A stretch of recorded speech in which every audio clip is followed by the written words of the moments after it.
Welcome, ladies and gentlemen. You guys are watching another episode of Let's Talk About It.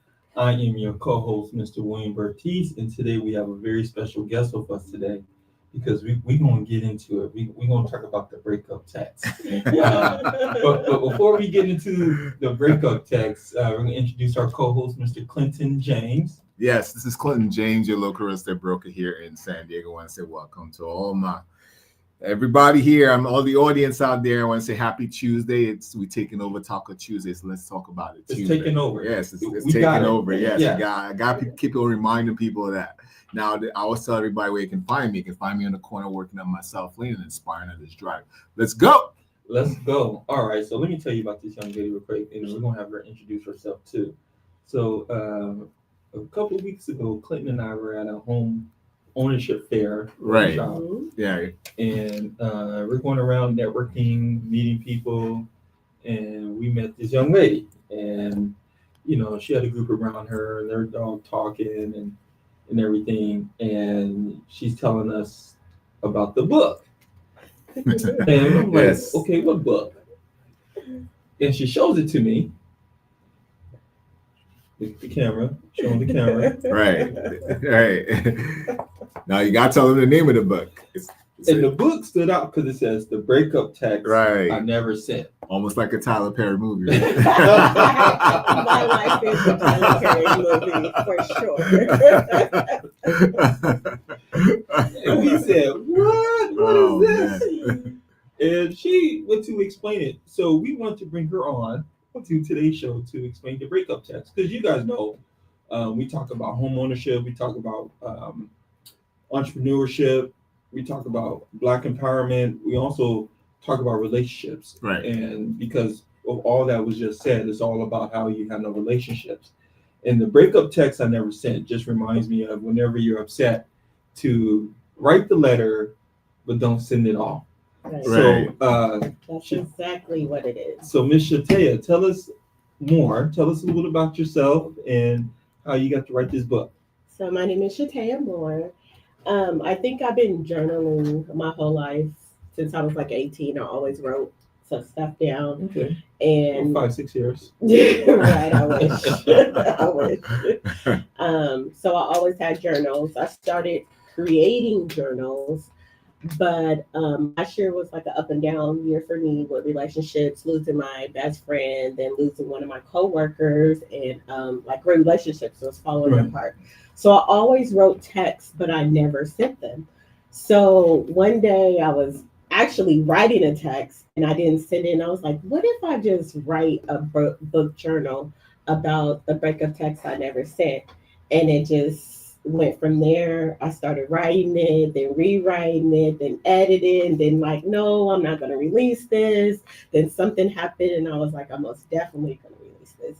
And then all my friends was like, are you finished? Are you finished? Are you finished? Shout out to my friends for pushing me to keep going. So then an event is coming up and one of my friends was like, you have to finish about time this event, Shades event. Shout out to Aisha. So I finished it and I released it. And basically, it's the premise of healing through text, not just sending the text. Mm-hmm. Sometimes you just have to release it into the universe. Mm-hmm. And then it's enough for you to get satisfied and not even interrupt the other person on the other end. Gotcha. Okay. Yeah, I mean, that's important, man, because a lot of people be just putting the text out there, they write the text and then they're like, because it's all based on emotions, right? Right. And sometimes you just need to get those emotions out. Like, let me just get those emotions out. And then, okay, I got them out and it's just gone. And I used to do it in a notepad and just delete it, and I had a number of them in my notepad. Like I had 2 phones in writing this book. I had 2 phones, a journal, and I'm going through all of them in the process of writing and recreating this book. So it's like a book, but journal, because it gives you on the other side of the text, it gives you how to heal and to write your healing on the other side of the book. So let me ask you this then. So what was the premise for you actually saying, okay, well, you know what? Let me start writing this book and putting my business out there. Because I mean, that's yeah. Because I am a very private person. Right. You know because I mean, when people hear the breakup text, you know, it's a tagline, right? It will draw. It's more like it's more like a catcher to bring people in, but it's a mixture. What I did with the text is mix it kind of like with poetry and kind of to let go. Okay. And what made me do it was like, how many other people out there are sending text messages, just rage text message, right? What if you just send it to yourself or write it to yourself? That's why I created the Facebook page, which is just getting started, where people can write on the Facebook page, breakup text I never sent, and just get it out. Sometimes you just got to get it out and release it. Right. Versus, you know, trying to hurt the other person's feelings. Maybe you feel that way in the moment, and then you want to take it back. Just like drunk testing, being drunk, and you text somebody. So it's a different kind of releasing.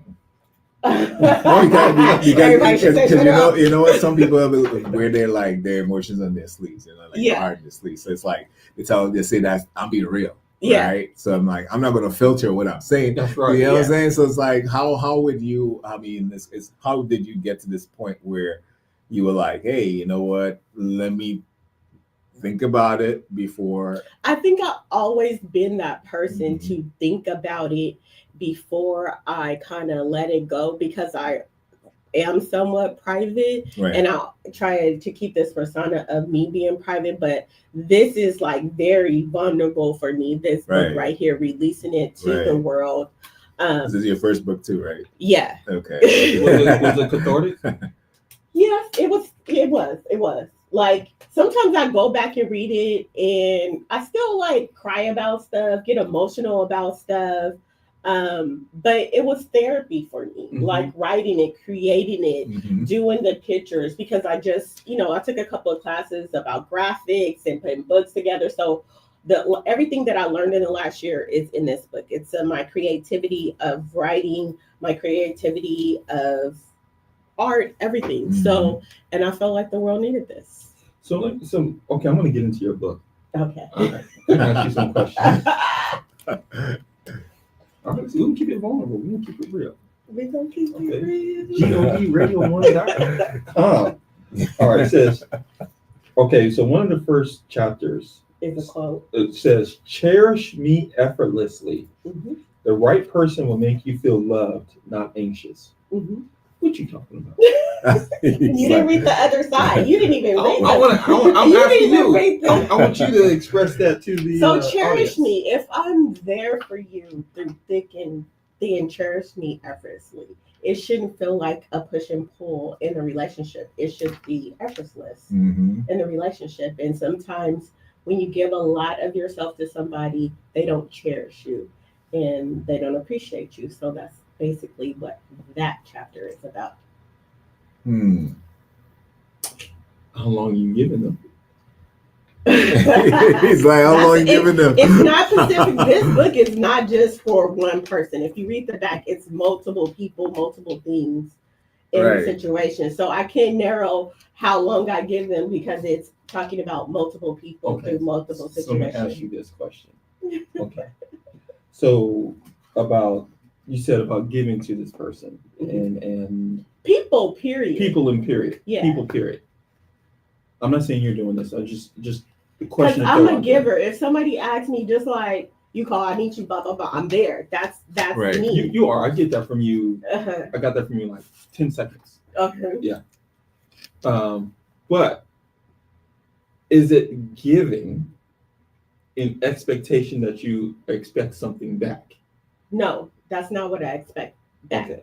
I need more clarification on that. So I don't expect that back, but I expect you to appreciate me. Don't disrespect me. Don't downplay me like I wasn't a part of your grow up, your expansion of the next level of you. Cherish what I have done for you. So like say you helped a friend in a situation become more knowledgeable about something, like you help them write their own book or whatever. Yeah. And then they put it out and they don't acknowledge you. Is that what you're saying? No, not even acknowledge me. Just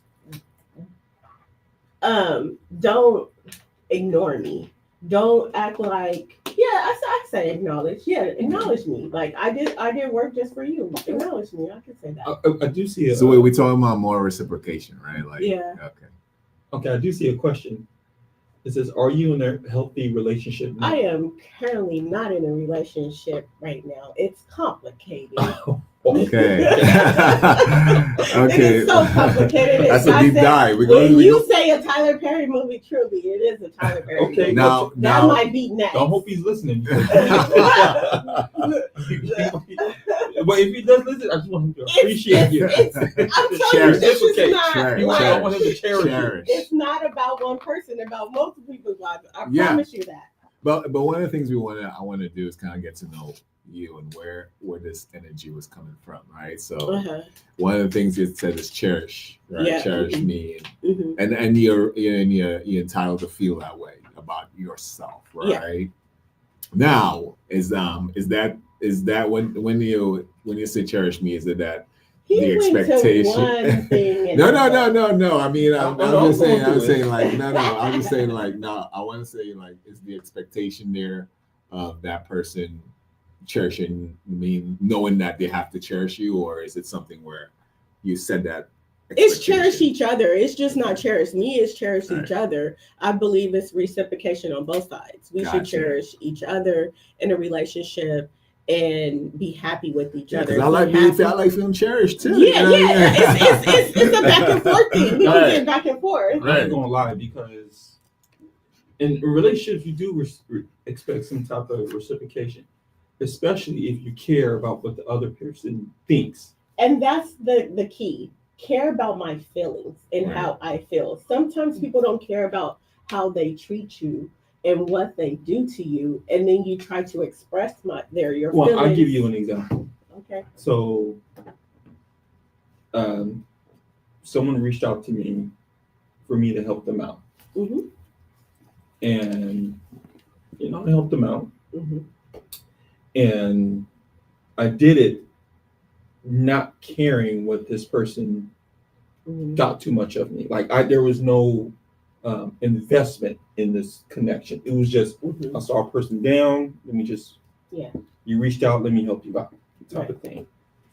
Now, had it been from someone who I really cared about the feelings, like a sibling or a family member or something like that, and the response this person I gave and they gave me the same response, like not really acknowledging me that I helped, like not even sending me a message, a text. It hurts more when you connected to the person. Yes, right. It really hurts more when you connected to the person, because when you're the person always there for other people, you expect just a little appreciation, and that's my personality. Like I try to be there for people no matter what, thick and thin, and I think it just got to like a boiling point. It wasn't like I'm still there for all my friends. That can say that I'm still there all for them. But last year was just a rough year. And it was like everything was piling on top of each other, like work. Because like I said, my coworker died, my best friend died. And it was like work tripled.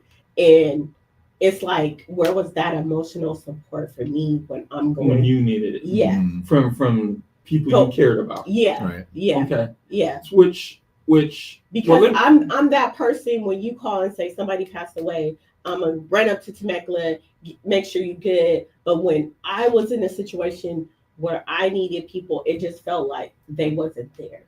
It was certain people for sure I know was there, but the people that I felt was consistent in my life, like kind of downplayed my emotions of what I was going through. Right. Do you think they had and I see another question of where I want to get to. Do you think they had the emotional maturity to help you, to support you? As looking back at the situation, no, they did not. And that's a part of growth on their part that I now understand with growing for myself. So one of the questions I have, it sounds to me like, and tell me if I'm wrong, you're more like what, on the introvert or extrovert? Extra. scale? I'm kind of both. Kind of both. Okay. Like I have my moments. I'm kind of both. It's a healthy balance of both. Like I'm Okay. trying to more put myself out there, Right. but I can go in the shell and be a little turtle at any time. But I declared that this is the year I'm gonna show the world me. That's Right. So you remind me, I saw a post on somebody was saying something online and it resonated with me too, because I'm more of an introvert, but I say I'm a functioning introvert. Mm-hmm. And it said the person was saying how people will actually expect you to actually reach out to them as normal, even though you're fighting for your life and they don't even know. Yeah. Right? Yeah. And that's that, and then it kind of resonated with me because that's so true. Because Mhm. everybody's expectation is for you to be that person every day, like they see. Because I always have this discussion with William. And there's three personalities we have, three people that the ones that people see, the ones that we know, and the private life that nobody knows. Yeah, right? Yeah, for sure. Right. So and we and I think it comes in different levels or ratios. Some people have their personal life more because they're more introverted, right? So they keep to themselves. They don't need outside stimulation, right? So the expectations of people to actually stimulate them is not, you know what I'm saying? I get that part, right. but how would I say this? It wasn't just relationships, like in the book, like for instance, this is personal. My dad locked up and his parole got denied. That was emotional for me. Right. Like the expectation of him hyping me up. I'm helping him getting letters or stuff like that. And then he's emotional about his parole getting denied. I'm emotional about his parole getting denied. So in the book, it's a thing called, first it's called My Superhero Is Gone. That was the first thing because my dad was my superhero. Yeah. And then there was another one, I can't remember, where I talk about his parole getting denied. So it's just not about relationships. It's about all relationships. Oh, okay. So let me ask you guys, because I want to make sure we get to some of the questions on the comment section. How do you know when you are valued and respected, and what does that look like for you? What does that look like? So go ahead. I was just talking about this with one of my friends about different apologies, how people accept apologies in different ways, and we was talking about another book. And some people just send a text for apology, right? I'll send you a text, you accept my apology. But for me, it's showing up like, okay, let's meet, let's talk, what happened. So there's different apology languages. I say just like love language, there's different apology languages and how is people accepting their apology. Right. Like a text ain't gonna do it for me. That's not what I want. Okay, let's have a conversation, let's talk, and what happened kind of person. And if you ain't giving me the discussion that I need, I feel like you're just discarding me. So, or I kind of went off. No, I mean, well, and this is probably you and a lot of people, and this is me to a certain extent. I think this is most people, that when we the way we show up for people is the same way we expect people to show up for us. Right. And sometimes people don't know how to do it. It doesn't mean that they don't care. It just means that in the way they express it. Especially in relationships, I think you should study your person and understand your person. Like a boyfriend, girlfriend, husband, and wife relationship, you should study your person and understand what they need out of the relationship. Yeah, so on that case, if you understand your partner, you understand their apology language, you understand their love language, you understand them. And if we've been together for 4 or 5 years, you should know by now, like, okay, I need to talk. I need to talk about the 50 million ideas that I got in my head that I want to make 50 million businesses. But if you don't give me that opportunity to talk and say it's all about you, then there is a problem. Okay. There's so much more I can go into that. Right. So this is what I saw some in your book that kind of caught me, right? This is where from my quote from Maya Angelou. When someone shows you who they are, You gotta say it like leave Maya them. Angelou. You gotta say You it gotta like put that I twang on don't know how that. it. When someone when says, someone That's shows one of my favorite quotes. yeah, when someone shows you who they are, leave them first. See, you guys are reading the quotes and not the text messages. No, but I'll read it. I'll read the whole text message too. My toxic trait is that when I truly love someone, I love them deeply and unconditionally. I hold on through things I should walk away from, unforgivable actions, repeated pain, and broken trust. I don't know how to let go until all the love I once felt turns into resentment and anger. I wish I knew how to release you before reaching the point of hating you, but I don't. And so I stay holding on long after I should have let go. Right. Hmm. So, with that, Yeah. I do believe people give you signs of who you are, and I believe I try to love people through their pain. Okay. But when they show you who they are, you should let go. And sometimes we hold on thinking that we can change the person, make the person better, love them through their own emotional disattachment of the world. And sometimes you see the red flags in the first 3 months and you stay another 7 years, which you shouldn't have. So when people show you who they are, believe them, because if you know you're a lover and a supporter, Right. you're going to get hurt in the end. But I've also realized for me that I may give love to certain people in a certain way, and like I'm being honest and genuine about this. Also know there's a part of me too that someone expects that from me, and I ain't giving it to them the way they are expecting it. And not saying because I don't care, but it just may not. I just may not view the relationship the same, and I don't think it makes me a bad person.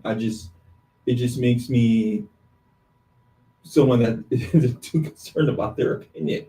So you're okay. Okay, it's relationships. I say relationships in different categories, right? I say I have a love circle, right? There's certain people in my group I would ride or die for, my love circle. So you have people in your inner circle. Yeah, inner circle. Okay. Right? My inner circle people, but I call them my love circle. Okay. Because I feel like it's a level of love that I have for them. How many people is in my inner circle? My love circle, I say a good 10 people. What? That's excellent. And when you say a love circle, that means your best friends or like? Yeah, my best friend. Okay. I call one of my friends my counselor. I call one of my friends my network, Tanisha. You met her at the thing. That's my network. She ain't here. I know. She said, why you put the meeting at the last minute where she can come. I did that on purpose, Tanisha. So I feel like I got a good 10 solid people where I can just call and say, look, I'm having a bad day. That is excellent. But there's my love circle and I will ride for them. And then there's people that I feel like are associates. So I put friends in different buckets. So do you have I can fix the mentality? I do. I very much do. I did. Let me say I did. I have learned that I can't fix everybody. Okay. Because that's interesting. Yeah, I think that's like one of the Yeah. number one. I think people see someone that they have their eye on, Right? And it's like, I like the way they move. I like the way they look. My thing is not let me fix you, let me upgrade you. That's my mentality. Upgrade them. Like, let me show you how. Like the Beyonce song. Not the Beyonce. Not the Beyonce. Let me upgrade you. No, I just see somebody, and you do see somebody how they move or whatever. But if I'm on this level and you down here, I'm trying to get you to my level. That's what I mean by upgrade you. Oh, wow. Listen. God bless you. No, that's because that's a tough job. It is. And I That's a realize it very is tough job, yeah. when you're not aligned with somebody, like every time it's going to go left. when you're So not equally yoked. Right. That's So you're important. trying to you're working hard to get that person equally yoked with you, Right. and you're getting frustrated because they don't have the mental capacity to get where you are.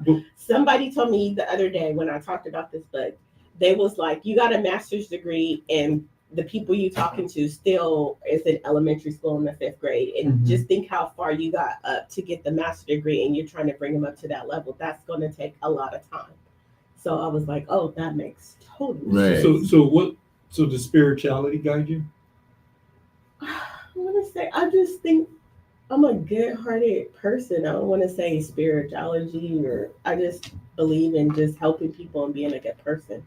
It's all about being a good person to everybody. And not that you have to get into it, but usually something happens earlier on in our life. Yeah, I can say something happens. Right. Like I went to church. I grew up in the church. I went to Pilgrim. Shout out to Pilgrim. Okay. Pastor. It was Reverend Fox first when I'm there. Now it's Thompson, Reverend Thompson. Okay. But shout out to Pilgrim. shout out to Pilgrim. But I just grew up in the church, and I watched my dad. I watched my grandmother. So I think I got that from my grandmother. Okay. She always would. I literally wrote my dad the other day, and I was like, I see how Granny felt, how so many people was tugging and pulling at her, and she was helping people, making a lemon cake, picking somebody up for church, doing all these kind of things. And I watched her do that, and I think I just adopted that mindset of that. Right. So you said something about. Yes, I can make some lemon cake. I got my grandmother's recipe. Uh-oh, don't say that too loud now. Hey, shout out to Jessie Burties. That's my grandma. Shout out to grandma. Right. However, she hasn't proved it yet. So there. Oh, I'm a pro. Are you challenging me? We That sounds like reverse psychology. You talk about reciprocation. We need some samples. Okay. I don't cook it much, but when I do, I drop it by. Okay. I cook mostly every Thanksgiving, so. Right. Now, one thing I've learned with relationships, right? Because one of the things that you said is that in relationships, you it's kind of like you for me, well, I'll tell you for me in relationships, it's kind of like once you get to know somebody and believe them the first time, right? And some people see the signs the first time and they walk away, right? But some people don't, because they feel like, oh, I see the good in this person, right? And sometimes you look at the good and forget about the bad, right? So it's because it's kind of like I think it's a two-way street when it comes to that, right? Because a lot of times it's like this.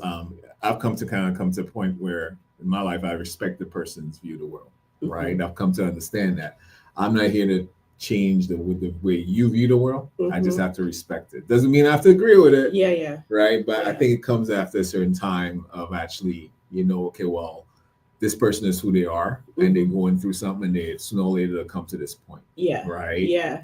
Now, at the same time, too, I've come to understand people are not their actions.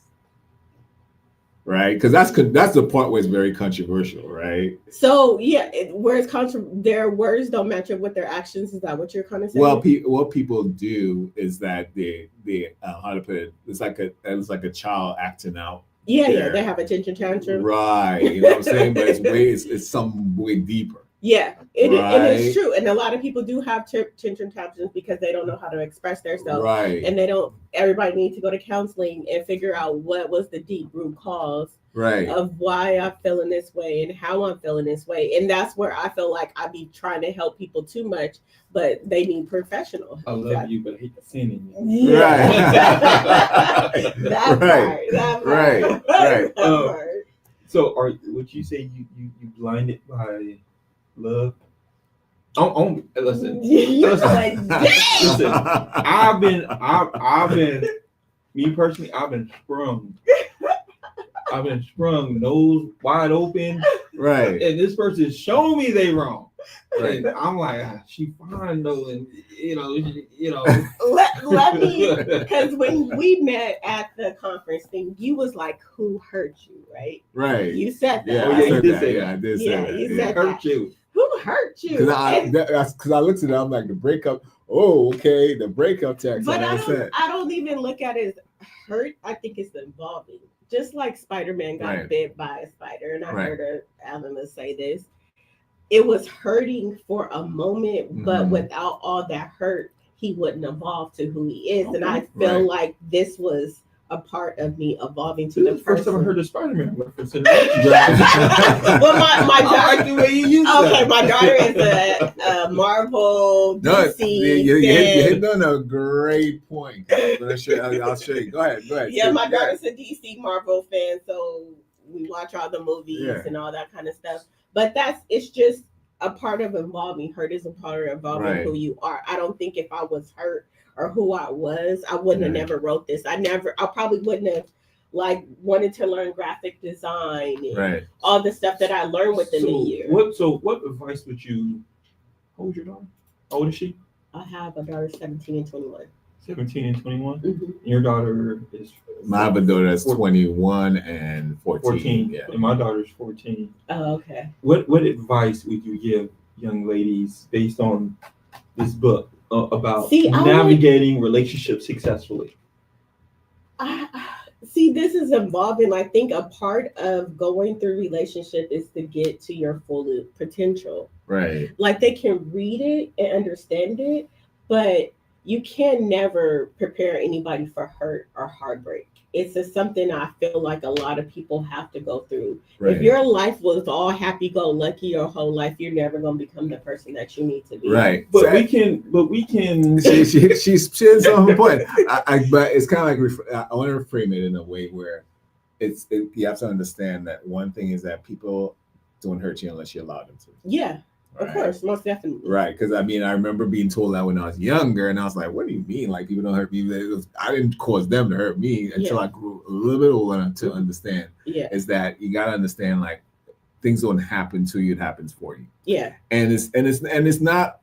It takes a level of how to put it, understanding yourself, like because you went through. You say you evolved. You went through some things that made you understand that number one, how you take in that, because some people will get hurt and they stay low forever. They stay hurt forever, right? And that is the process of healing. Like it's hurt is temporary. You break your arm, you get in a cast, and it starts together. That's temporary, right? If you stay in the cast forever, it's going to all mold and be all nasty and blah blah blah. Right. People have to get past the hurt. Yeah, you keep it on until it gets healed. Yeah, you keep it on until you get healed. You move on, and this is what it's like. It hurt. I wrote it, but then on the other side of this book is telling you, like, okay, write it and release it. Like, open up to love, let love flow. It's teaching you how to like do affirmations, release to go to the positive side. It's just not the negative side of the book. I mean, the title is catchy. So no, I got you. I got you. I got you. So, like, well, one is I'm going to ask you, how are you using this book to heal people? Giving them an alternative of not releasing their text, like releasing their text and then writing everything out and going back and reading that. Like when I manifest something, I look back. I had a journal when I was 18, and I was like, I want to build a house from scratch. I want to be a W. Like I wrote all this stuff at 18, and it's like when you a black man working. I have a black man working, but it was manifesting what I want. And this is what I'm teaching people. Release it, because you might not want that no more. Don't release it to them, release it for yourself. And then on the other side, find affirmations to heal yourself and to make yourself happy. Right. This is what the book is about, making yourself, write it out, you released it, and make yourself happy. Well, I think the important thing is what you're hitting on is planting seeds for what you want to grow. Yes. And it takes time for whatever you plant to grow. So, if you want an apple tree, you plant apple seed. You want a grapefruit tree, you do the same thing. See, is a lot of the problem is we plant a certain seed and are expecting a different fruit Yeah, to- from the seed. from the Right. seed. Yeah. And, And then, or what we you want put the- in, yeah. Or you want the seed to grow overnight and it's not. And it's not. And it takes time. You still gotta water it. You need Right. You gotta sun. take care of You gotta really look, especially in the beginning stage, just look after a day of the day. Mm-hmm. And a lot of times the first trimester of this, you're not going to see any growth, Right. even though it's growing Yeah. underneath, is gaining Right. roots Yes. underneath, Mm-hmm. and then it will shoot out. I think it was a quote like a bamboo tree takes like 5 years to Bro, grow, yeah. and then it just sprouts up. Right. That can be Right. your Yeah. evolution of evolving. It Yeah. can take you 5 years, or in a relationship for 5 years, to you evolve out and something beautiful comes out like this. So when do you I got so many questions. Not there's so many now, questions. so let me ask you: is this book for just women, or can it be for men also? Is it I think it's for men too. okay, I think it's a little bit of both. right? Some of them are towards women, but like the one you just read, that's in Yeah. general for everybody. Right. The one that I wrote to my best friend, that's for everybody. The one I Right. wrote to my dad, that's for everybody, because Right. people know people in jail, they wait for them, and you get hope, and Right. they don't understand the process of your mental, of them in there and you're out here. Mhm. So I think it's for everybody. I don't think it's just for women. Go ahead. No, because I like the fact you include journaling, which Yeah. is I think is so important, because Mhm. a lot of us, because I didn't grow up journaling, Mm-hmm. right? And I remember like it was a point in time where I did start journaling every day. Mm-hmm. Right, but what that does, it kind of it works in your mind and resets your mind, and Yeah. also kind of gets your thoughts out. Yeah. But at the same time, as you're saying, it's kind of freeing up a lot of the thoughts that you know is kind of creating that fog and Yeah, in it's your releasing mind. your Right. negative thoughts, Mhm. and then hopefully you replace them with positive thoughts. Right. So do you remind people to secure their text so that they don't get it out? No, I usually write my messages or with text in my notepad, which I really don't send the text. It's kind of like write it in the notepad, and I have it in the notepad and go back there in the notepad. So let me ask you this question about. I know we're talking about all relationships, Uh-huh. but Clinton and I are our background is in real estate, obviously. Yep, and I'm a loan signing Yeah, agent. you're a Oh, there you Sign, go. shout out to Yeah, signing day here.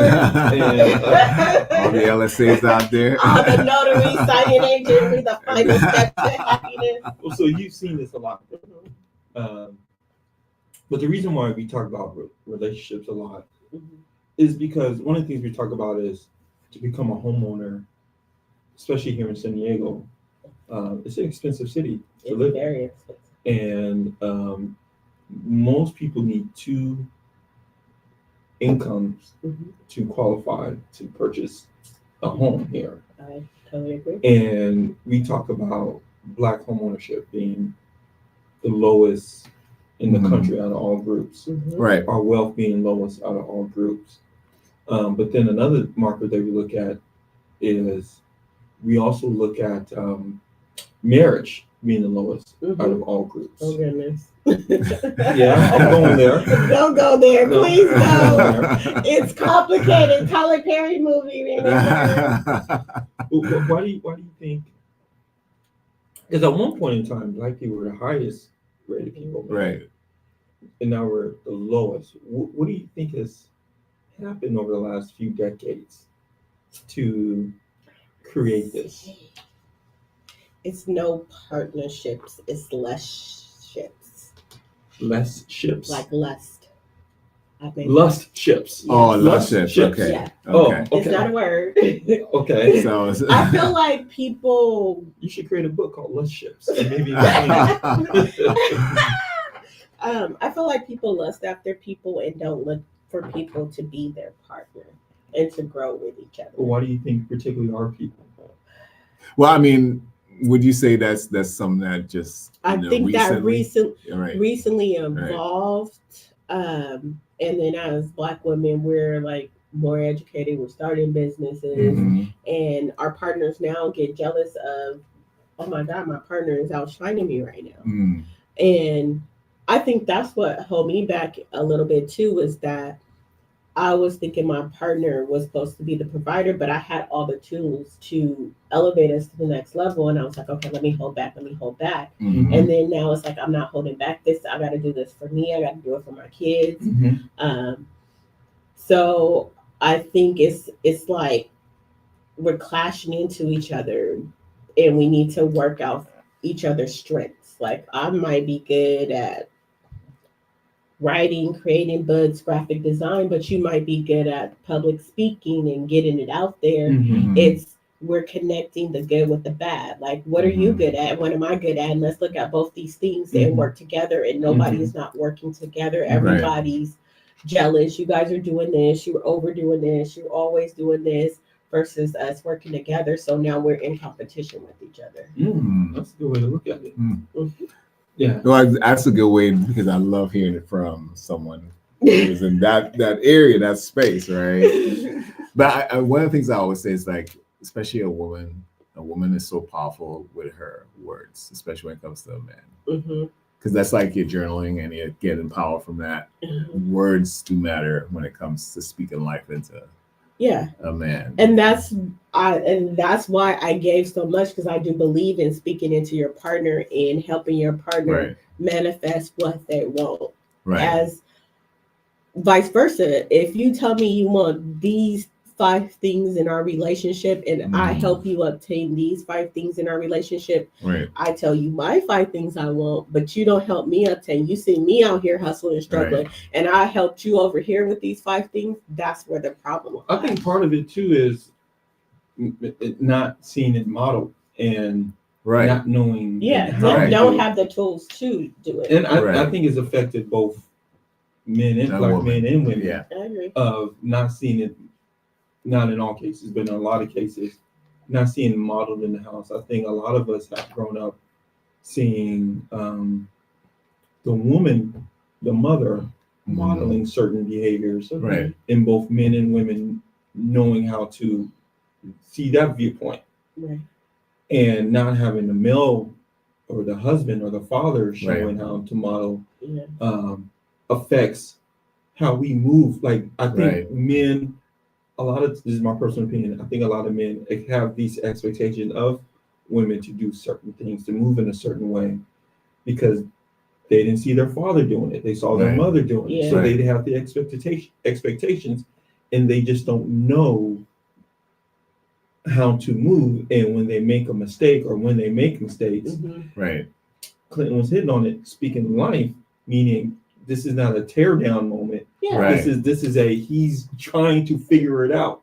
And I totally agreed with that. But how many times he's trying to figure it out should you go through? That's where I feel like women get frustrated. Well, when you're married, when you're married, what does your vow say? now I get what you're saying. If you get married, I totally get what you're saying. Now, and there's some truth to you what. got me rolling my eyes now. But there's some truth to what William is saying, right? So, because if you look at our community right now, right, you see that there's a predominance of single parents, and it's come to a point where it's almost generational. It's kind of like normal for us, right? But what we've seen is a shift now where women are taking on the male and female roles, right? And then every man is saying we're masculine, we're not being submissive, because and that comes from a lot of times that they don't know how to they don't, because emulation is 60%, right? So if they haven't been able to emulate it, is I think now with the masculine, feminine, and I think men put women in that position, and when we feel safe and secure, that's when we're going to be submissive. If we don't feel safe and secure, like your plan is not a good plan, where I feel like I'm a roll with this plan, we get into that masculine role and take over, because I know I got the tools to make us safe and get us there. But if we're safe, we're secure, and we know that your plan is a good plan, and you show leadership of this plan, we're going to submit and we're going to follow you. But we're all in survival mode. Men and women, African American men and women are in survival mode, and we got to figure out how can we work together to get out of survival mode. And you're right about that, because we find that when you talk about masculinity and us, and actually with submission, Mhm. right? Those are key trigger words now. Yeah, right? very trigger. Very trigger. It's a trigger Where's the word. other important book? The Right, Bible. We talk about it. right. It's a key trigger word. So, but I want to say this, man. It's kind of like where one of the things that we've come to understand, especially when being in real estate, trying to make sure that, because I'm also part of organizations where we look at a lot of statistics across the board. Because as you were saying, is that since the 1940s, we haven't been able to pass 40% in homeownership. And not to say that that's because of the family structure alone. There's a lot of systemic issues that we have to look at. But then you got to look at the demographics of other race outside of like Hispanic families. They stay together and they work together. Right. Filipino families stay together and work together. Absolutely. We do not work together. Like in my community, they stayed in the house. My neighbor explained they all stayed in the house like 5 years, and then when the house was built, they all got their individual house. We don't know how to do that. Well, we used to. Because we're in competition, we want to be in competition with each other. We used to do that. There was a point in time where black folks were so united, so together, and there were systems and things put in place where it created a divide. I think we've been tricked, or programmed, more programmed, right. Where you're right, we are pitted against each other. Right. Yeah. And you see that influence in the movies and the music and social media. I mean, you see it's almost as if, well, I'm right. We now call it culture. And but we're so right, we're wrong. Yeah. Right. We're so right, we're wrong. We're so right, we're wrong. That's why we have to work together, be a partner. If you have a partner, why not have partnership meetings? This is what I want. This is what I need. This is what I'm trying to accomplish. But I think both sides have expectations of others. Husbands, when a man marries a woman, he's expecting, I married you. I'm expecting you to submit. Right. And women, you're right. Women do need to feel secure. Right. They need to feel this plan better work, brother, because I am not living on the street. Yeah. Right. No, absolutely. And I get it. But at the same time, there's expectations that women have of their men that sometimes it takes time, it takes growth. They're still building. How long should it take? Well, when I'm should you be 50 and still growing? Well, look at this. Yes. 60? Like 70? No, because we had a still growing. Because we remember growing to be on the fact of I'm gonna let you still lead me off the cliff. No, so let me ask you this question, Mike. So let me ask you this question because this is a question that kind of clears it up. So we had a marriage psychologist on here one time. We asked her what was the ideal age for a man and a woman to get married. Now, what would you say is the ideal? I would say after 40. For who? Both man and woman, or? Well, for a man after 40, I say a woman probably like 30s, because I feel like men not really. Did she talk to her? No, I didn't. No. That's pretty. It's pretty close. Pretty close. Yeah. She's like around 40. Yeah. For men and mid 30s. Right. Yeah. But the reason why is because number one, the same thing that you're asking for, which is stability. That's where the majority percentage of men are at that age. Right? Yeah, they're not trying to be players anymore. They're like, okay, I'm looking for a partner. Most guys aren't players. She put that in there like players. Like no. most guys. Well, this is what financially and focused, right? So it's kind of like that's what women look for. Yeah. But then at the age of 30 is when women's clock starts ticking, right? So they want to have kids and all that stuff, and that's the good childbearing age, right? So it just has to do with biology and social society, right? So the thing about it is that if we really look at that in just perspective, right? Because what you're basically saying is that 40, most men are able to take care of a family. They should be. Right. Yes. So when you ask, most women don't look at 40-year-old men. Yeah. Right. And then most men don't look at 30. So and that's are where we are supposed to missing. get with somebody, wait till they're 40, and then like No, figure no. by the time we're 40, we're like, okay, we're No, over but this. I think it's a give and take. Well, what Right. he's saying is the expectation Right. is a woman, like say in her 20s, Uh-huh. the expectation might be having the establishment of a man that usually takes you to their 40s. Right. Yeah. The expectation. And the expectation of men is that they want a woman with the, to be honest, the youth of someone like in their 20s. Right. Yeah. That's just what they want. And That's a man that's 40 want a 20-year-old. That's what you're saying? no, but what I'm trying to say is I that didn't we, say that. as you said, we have been 20s. programmed. We've been programmed. 20s. We've been programmed to think like that. Yeah. So a lot of times in our community now, you see that we actually just overshooting each other like all the time, because we it's kind of like we're expecting like as soon as that person comes into our life, Mm-hmm. that's supposed to happen. Yeah. Right. The 40, he's supposed to be at 40 years old, stable, and then she's supposed to it's remain about 20 growth, years too. old. Like some people in relationships especially relationships that last a long time, they grow up together. Right, exactly. But sometimes they grow up together, or sometimes they grow apart.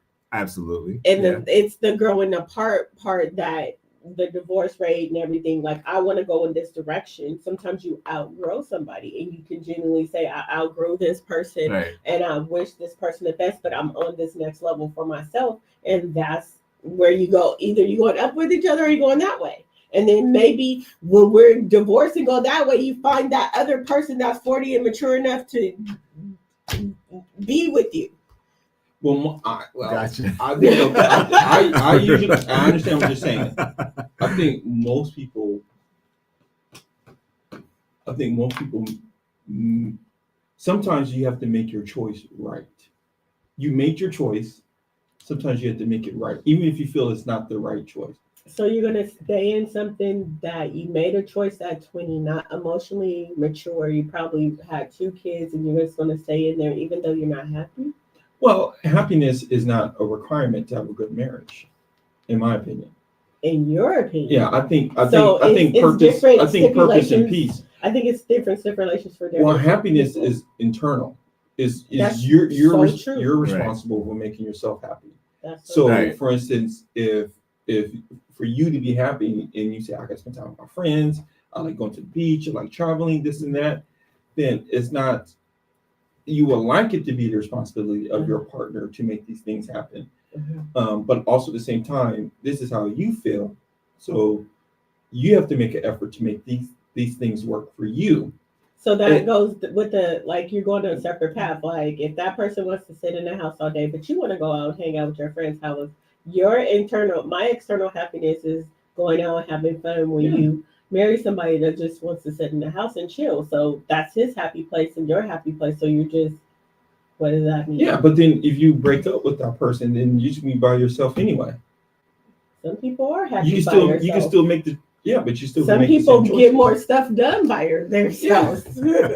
Like you got a whole argument right here. But I think you can always multiply when you have more people. Listen, ladies and This is gentlemen, a great conversation. great combo. Get her book. Get her book. Amazon, it's on Amazon. Breakup The text. breakup text. I never sent. Get the book.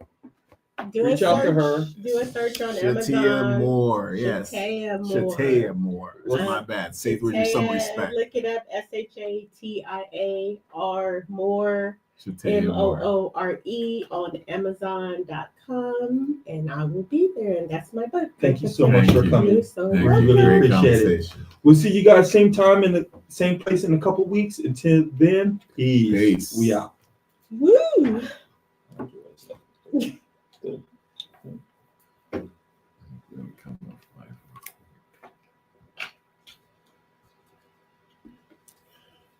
Good show. Now I gotta put my stuff in it now. Oh,